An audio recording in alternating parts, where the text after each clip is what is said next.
நண்பர்களே வேற ஒன்றும் இல்லை, என்னடாச்சுன்னா ஒரு ரொம்ப நாளா யூடியூப் சேனல் கிரியேட் பண்ணலான்னு இருந்தேன். என்னோட லேப்டாப்பை வச்சு வீடியோ போடலாம் யூடியூப்ல நினச்சிருந்தேன். அதுக்காக வந்து லைட்டு, கேமரா, மைக்கு எல்லாமே ரெடி பண்ணிட்டு என்னோட லேப்டாப் வச்சு வீடியோ போடலாம்னு நினைச்சா அந்த லேப்டாப் இப்ப என்னையே போட்டுருச்சு. நீங்க நினைக்கிற மாதிரி இல்ல, செத்து போச்சு. காலமே காலமே என்னை எங்கு கொண்டு போகிறாய்? ஆமா நண்பர்களே, அந்த லேப்டாப் செத்து போச்சுன்னு தான் நினைச்சோம். ஆனா ஒண்ணுமே அது மூச்சு இழுத்துக்கிட்டே இருக்கு.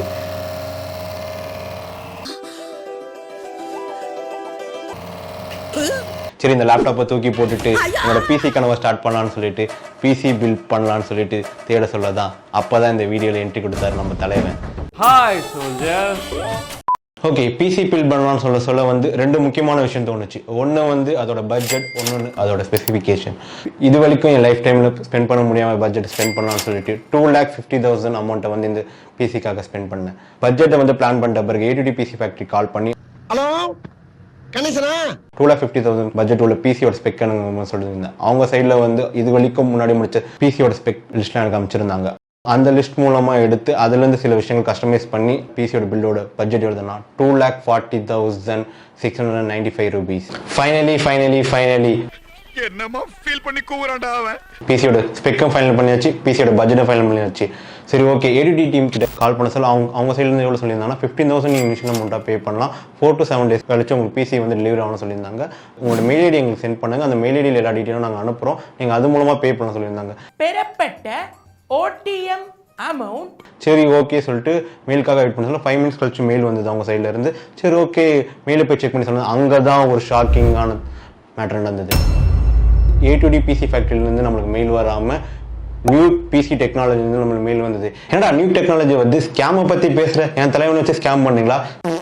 ஏடிடி பிசி ஃபேக்ட்ரிக்கே கால் பண்ணி பேச சொல்லி அவங்க சைட்லேருந்து என்ன சொல்லியிருந்தாங்கன்னா, ஏடிடி பிசி ஃபேக்ட்ரி ஒன்று தான், நியூ டெக்னாலஜி ஒன்று தான், ப்ரைவேட் லிமிடெட், ஜிஎஸ்டி சில இன்வாய்ஸ் விஷயங்கள்லாம் வர சொல்ல வந்து அது நியூ டெக்னாலஜிக்குள்ள தான் வரும்னு சொல்லிட்டு பிசி ஃபேக்ட்ரி மூலமாக நாங்கள் பிராண்டிங் பண்ணுறோம், நியூ டெக்னாலஜி மூலம் தான் பில்டிங் அந்த விஷயங்கள்லாம் பண்ணுறோம் சொல்லிட்டு அவங்க சைட்லேருந்து சொல்லியிருந்தாங்க.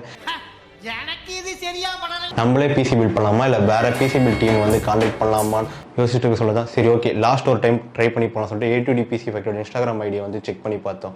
அப்போ தான் நம்மளுக்கு ஒரு விஷயமே தெரிய வந்தது.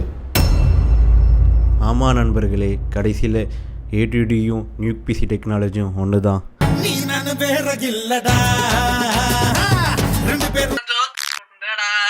ரீசெண்டாக வந்து நான் வந்து A2D சேனல் வந்து குரூப்பிசம் வீடியோ பார்க்க சொல்லி அங்கேயும் வந்து அவர் இன்வாய்ஸில் வந்து நியூ பிசி டெக்னாலஜி தான் மென்ஷன் பண்ணியிருந்தார். என்ன Nanda bro, ADD PC factory சொன்னீங்க, கடைசியாக நியூ பிசி டெக்னாலஜி வந்து இன்வாய்ஸ் வரும் சொல்லியிருந்தீங்கன்னா ஸ்கேம்னு நினச்சிருக்க மாட்டேனே. அவசரப்பட்டு அடிச்சிட்டீங்களே சார். சரி ஓகே, ரெண்டுமே ஒன்று தான் சேர்ந்து ஹாப்பி எண்டிங் மாதிரி முடியும்னு நினச்சி நான் என்னோட வந்து இனிஷியல் அமௌண்ட்டை வந்து அவங்க கிட்ட பே பண்ணேன். அவங்க சைட்லேருந்து எனக்கு வந்து 4 to 7 days வந்து உங்களுக்கு பிசி பில் கிடைக்கும்னு சொல்லியிருந்தாங்க. ஆனால் எனக்கு கிடைச்சது 2 வாரம் கழிச்சு. ஜூலை தேதி வந்து அவங்க சைடில் வந்து நான் வந்து இனிஷியல் அமௌண்ட் பே பண்ணியிருந்தேன். அவங்க கிட்ட இருந்து 4 to 7 days வந்து நம்மளுக்கு வந்து பிசி வந்து கிடைச்சிடும் சொல்லியிருந்தாங்க. சரி ஓகே, ஒரு ரிமைண்டருக்காக வந்து 3 days கழிச்சு வந்து ஜூலை தனிக்கு அவங்க கிட்ட வந்து நான் கால் பண்ணி பேசியிருந்தேன். அவங்க சைடில் என்ன சொல்லணும்னா மண்டே டியூஸ்டே கிடைச்சிடும் சார் சொல்லியிருந்தாங்க. ஜூலை 4th வந்து ஃப்ரைடே, மண்டே டியூஸ்டேன்றது வந்து 8th and 9th வந்து எனக்கு கிடைச்சிடும் சொல்லியிருந்தாங்க. பட் 9th and 10th வந்து அன்ஃபார்ச்சுனேட்டாக வந்து நான் ஒரு வந்து ஃபேமிலி ஈவெண்ட்காக வந்து வெளியே போக சுச்சுவேஷனாக இருந்ததுனால எனக்கு வந்து மண்டே ஈவினிங் கிடைக்குமான்னு கேட்க சொல்ல, இல்லை மண்டே கிடைக்காது உங்களுக்கு டியூஸ்டே தான் கிடைக்கும்னு சொல்லிட்டு அவங்க சைட்லேருந்து சொல்லணும்னால சரி ஓகே, எனக்கு வந்து நீங்கள் வேலைக்கிழமை கொடுத்துருங்க, அதாவது தேர்ஸ்டே, அதாவது 11th அன்னைக்கு கொடுத்துருங்கன்னு சொல்லிட்டு நான் அவங்ககிட்ட சொல்லியிருந்தேன். அவங்க சைடில் வந்து ஓகே நாங்கள் வந்து 11th அன்னைக்கு வந்து டெலிவரி பண்ணிடுறோம் சொல்லியிருந்தாங்க. பட் 11th அன்னைக்கு என் சைட்லேருந்து கால் பண்ண சொல்ல அவங்க வந்து என்ன சொல்லியிருந்தாங்கன்னா, இன்றைக்கி வந்து எங்களால் டெலிவரி பண்ண முடியாது, நிறைய பேக்கேஜ் இருக்குது, நாங்கள் வந்து உங்களுக்கு வந்து நாளைக்கு வந்து சென்ட் பண்ணி சொன்னாங்க. எனக்கு நாளைக்கு வந்து 11 to 12 ப்ளீஸ் சென்ட் பண்ணிடுங்க, எனக்கு ஒன்று முக்கியமான வேலை இருக்குது, நான் அந்த ஒர்க்கை முடிக்கணும், அந்த பிசி வச்சு தான் சொல்லியிருந்தேன். எனக்கு வந்து அடுத்த நாள் வந்து எனக்கு வந்து பிசி வந்து மார்னிங்கே ஒரு 11 to 12 வந்து அவங்க சைடில் வந்து டெலிவரி பண்ணிட்டாங்க, கரெக்டான டைமில் டெலிவரி பண்ணிட்டாங்க. எனக்கு வந்து அன்பாக்சிங் பிளானுக்காக வந்து நான் அவங்க சைடில் வந்து பிசி எதுவும் பில் பண்ணாதீங்க, நானே வந்து ஓப்பன் பண்ணிக்கிறேன் சொன்னனால அவங்க டீம் இன்ஜினியர் வந்து ஓகே சொல்லிட்டு சைன் மட்டும் போட்டு எல்லா விஷயமும் முடிஞ்சிருச்சு. ஓகேங்களா. இதில் என்ன ப்ராப்ளம் நான் வந்து ஃபேஸ் பண்ணணும்னு நான் சொல்ல வரேன்னா, இப்போ வரைக்கும் சொன்ன விஷயத்தில் வந்து நான் தான் அவங்களுக்கு கால் பண்ணியிருப்பேன் தவிர அவங்ககிட்ட இருந்து என்கிட்ட ஒரு வாட்டி கூட கால் வந்ததே இல்லை. ஒரே ஒரு வாட்டி கால் வந்தது, அந்த பிசிக்கு வந்து யூஎஸ்பி போர்ட்டில் வந்து பிரச்சனை இருக்குன்னு சொல்லிட்டு. அதுவும் வந்து அவங்க வந்து ஒரு 2 வீக்ஸ் கிட்ட வந்து கொண்டு போயிட்டாங்க.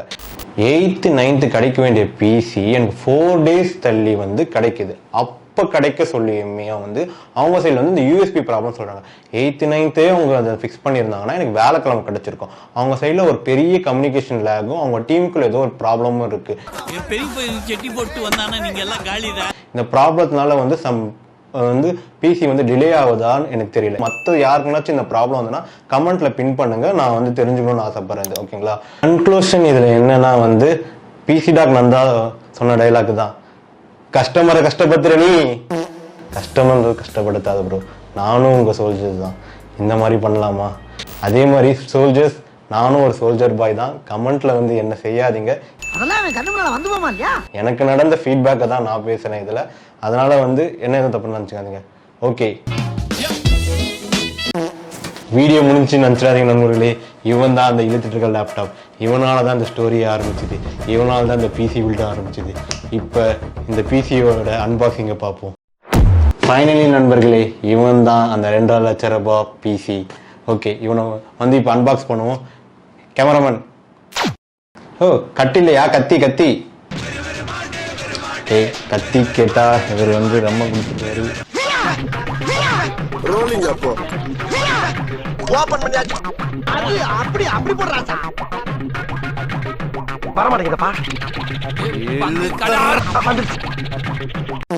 ஓகே, இவ்வளோ போராட்டங்க அப்புறம் ஃபைனலாக அது கிடச்சிருச்சு.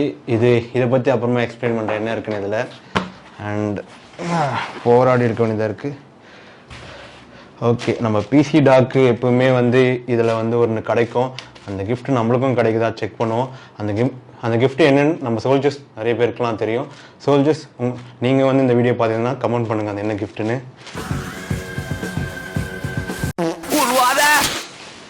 ஓகே, அந்த கிஃப்ட் கிடைக்குதா பார்ப்போம். ஓகே, கிடைக்கல நண்பர்களே. இதில் வந்து வேற லெவல் ஒரு சாட்டிஸ்ஃபேக்ஷனான ஒரு ஃபீல் இருக்குது. அதை நான் உங்களுக்கு இப்போ காட்ட போகிறேன். கேமரா கொஞ்சம் க்ளோஸ் வாங்க.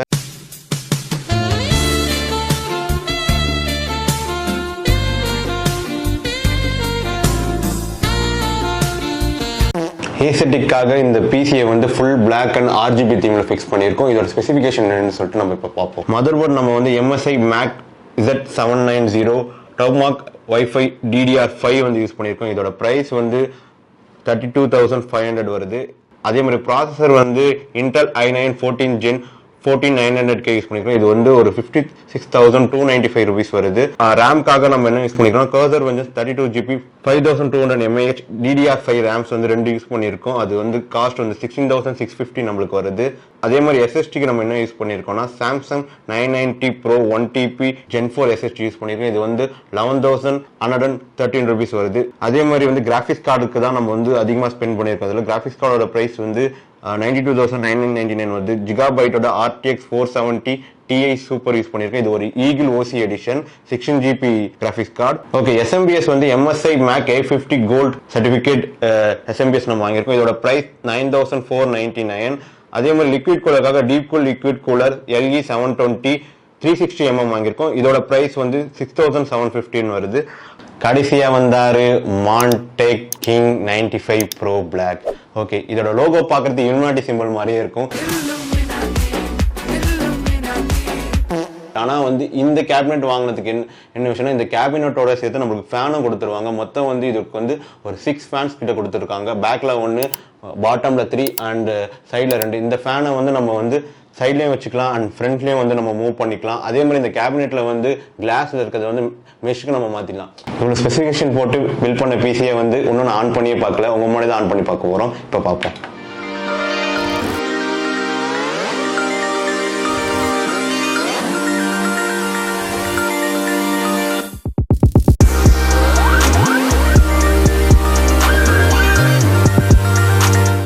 என்ன நண்பர்களே, வீடியோ நல்லா இருந்துச்சா?